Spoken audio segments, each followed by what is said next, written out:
Who would have thought a century-old fallen tree, after being skillfully transformed by this man, would turn into a wilderness mansion? The entire house is built from various materials. The spacious interior could even accommodate a wild wife. Plus, there's a grand fireplace for warmth, allowing him to enjoy delicious skewers anytime. Anand spent half the night watching wilderness construction videos. At dawn, he packed his bag and headed up the mountain. His hands were itching to build, and he wanted to showcase his outdoor skills. This large tree in front of him looked quite promising. Its width alone exceeded 50 centimeters, and there was plenty of space underneath. With a little modification, it could definitely become a habitable home. Seeing this, Anand immediately got to work. First, he cleared away the obstructive branches. Although these dead branches looked sturdy, they were already rotten. With just a gentle pry, he could remove them from their long-time home. He used a pickaxe to tackle the soil underneath. During this, he accidentally dug up a wild native. Kind-hearted Anand chose to release it. Give him a fulcrum, and he can pry up a several hundred-pound boulder with ease. Using logs as rollers saved him a lot of extra effort. Still, it left Anand drenched in sweat. After a short break, he continued to exert himself, moving stones. At this moment, he was like a tireless robot. The shovel swung relentlessly, and the soil was pushed out at a visible rate. Soon, a wide courtyard was built. The indoor ground was also leveled and completed. The depth reached over a meter, enough to bury 10 people without a problem. Then, he gathered stones from nearby. With the help of clay, he began to build the fireplace for his new home. Anand was always farsighted. Building the fireplace in advance would facilitate the construction of the roof and walls. No wonder he was eager to show off his craftsmanship. Just look at this neat design. Anyone who sees it would have to say, "Awesome."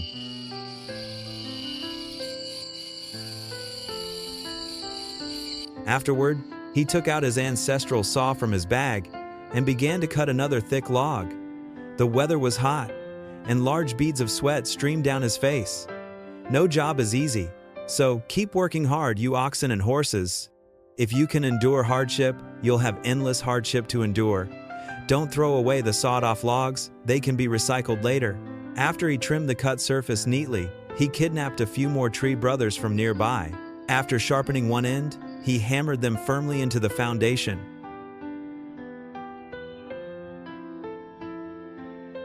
With the pillars providing support, the next step was the fine decoration.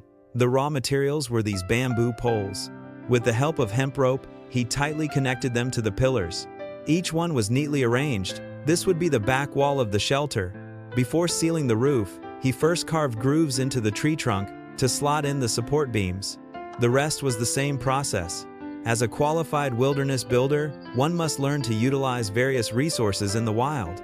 These bamboo poles were inexhaustible, making them the best building material for a shelter. Even without blueprints, Anand had every step memorized.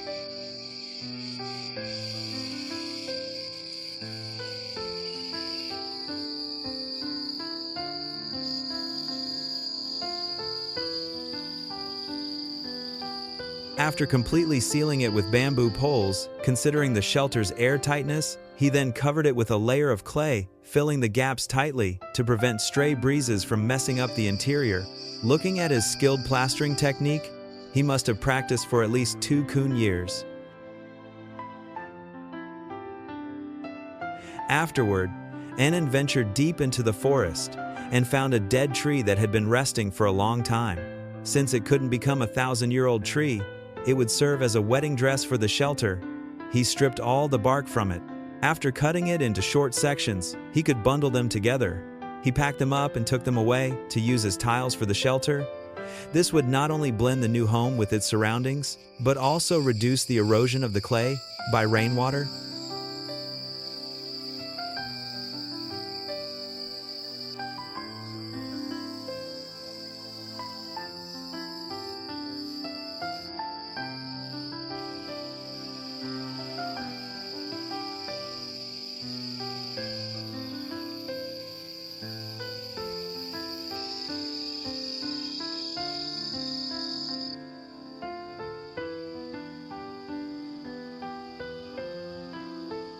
Without even time for a drink of water, he turned and went to the stream.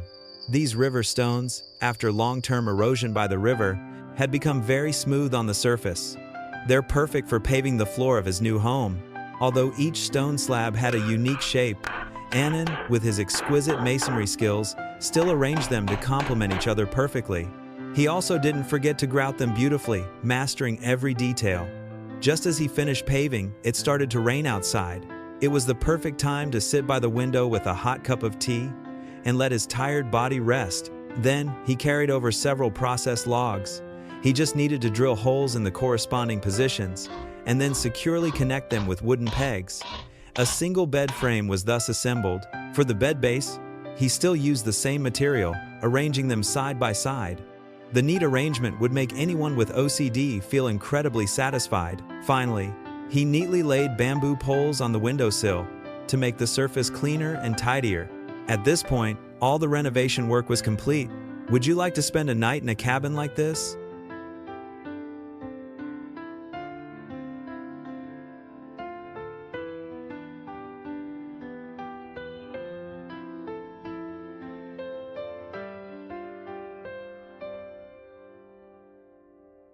Next up is the much-anticipated mini canteen segment.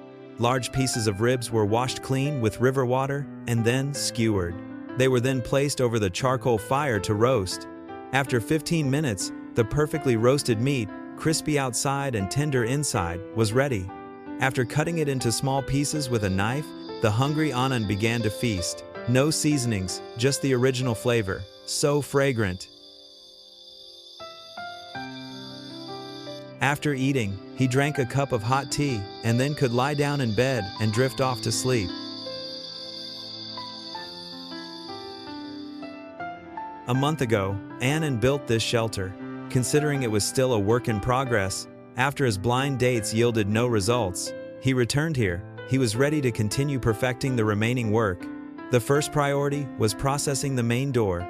Wood shavings fell piece by piece, representing Anand's strict demands for construction details.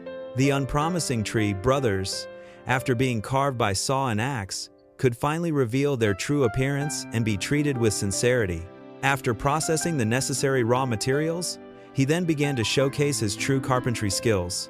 Thanks to precise cutting, the square timbers, when joined, had perfectly fitting grooves at both ends. After that, he drilled holes and then securely connected them with wooden pegs. Now, he had a door frame.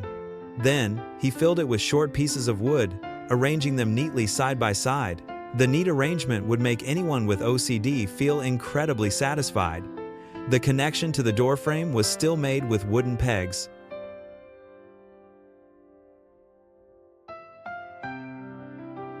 After installing the doorknob, he could then smoothly install it in place. Anand tested the opening and closing. The movement felt very smooth. As for the windows, he easily solved the fixing problem by simply stringing vines through them. Your uncle should really learn this skill.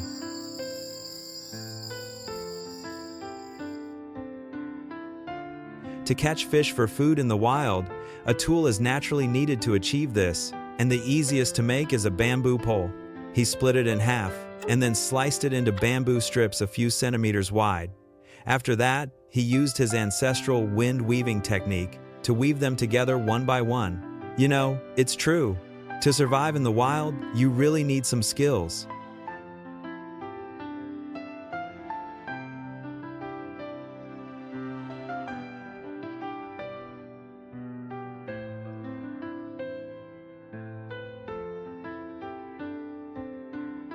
After securing the opening, he inverted a basket to prevent fish from escaping. What you see now is the finished product. Again, I say, your uncle should really learn this. Next, Anand placed the fish trap in the middle of the river and blocked both sides with stones. The rest was left to the magic of time. Anand was always farsighted. On his way back, he collected many stones. He decided to build a stove in this spot. If he caught too many fish to eat, he could use the stove to dry and preserve them. It could also be used for outdoor grilling. As part of a wilderness shelter, every detail of its construction had to be taken seriously. Although the stones varied in appearance, under the arrangement of a pair of skillful hands, They could also complement each other perfectly. Bamboo strips served as support for the stove's top. After that, he tied short pieces of wood to connect them into one unit. Bamboo poles were still chosen to fill the gaps. He just needed to arrange them neatly and then tie them tightly with rope. After that, he sealed the back wall tightly. Next, he began extensive grouting work. They say, rotten mud can't be plastered on a wall, but Anand refused to believe that superstition. He managed to plaster it smooth and shiny.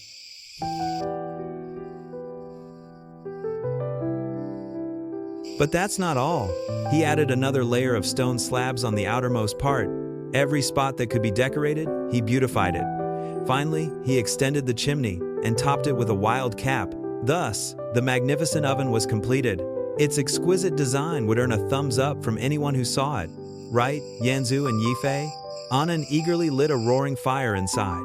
As a large amount of smoke billowed out, it seemed there was no risk of a rollover.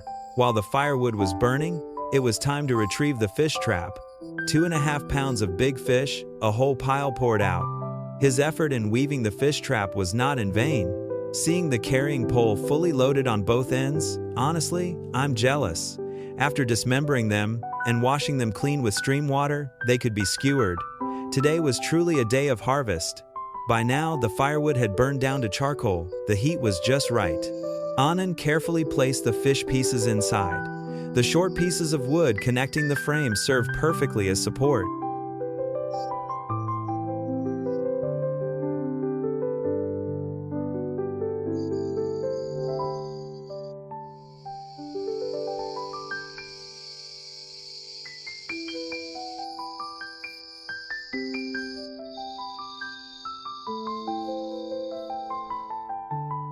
The next morning, birds chirped and hooves clattered in the forest. Anand, who woke up early, launched an attack on the tree brothers. Since they couldn't become ancient trees, they would sacrifice themselves for the shelter's construction. After bringing all the logs back to camp, he cut them. Now, they could be firmly hammered into the foundation to serve as fence posts.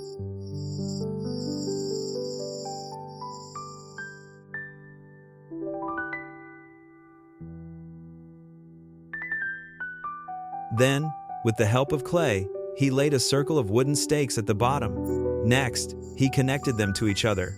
The gaps were filled with branches. Even without the help of wild iron nails, he could reinforce it to be both sturdy and beautiful. At the same time, he installed a solid wood gate.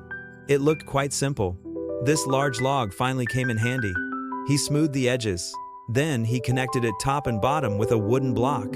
And just like that, a wild dining table was made. The hot weather left Anand drenched in sweat.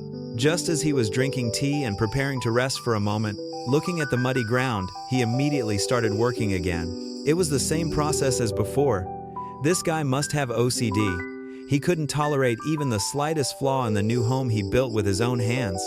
A large number of wood chips were laid flat in the courtyard. This would both prevent soil erosion and keep his feet from getting too muddy. After several days of smoking and roasting, the tender fish meat had already changed its appearance. One bite was crispy.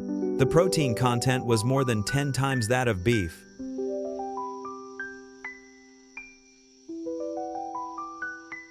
After that, he put it back in to continue drying. Dinner was relatively simple: potatoes diced, tomatoes sliced. After plating them, he placed onion rings on each, and then cracked eggs into the empty spaces in the middle. The finished product looked quite exquisite.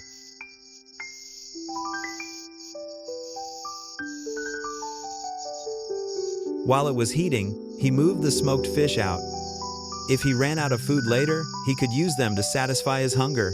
After all, these could be stored for a long time. The moment he opened the lid, a fragrant aroma wafted out. As per tradition, the fans eat first. While the oxen and horses were still being fed pie in the sky by their bosses, Anand was already living a carefree life in the wilderness.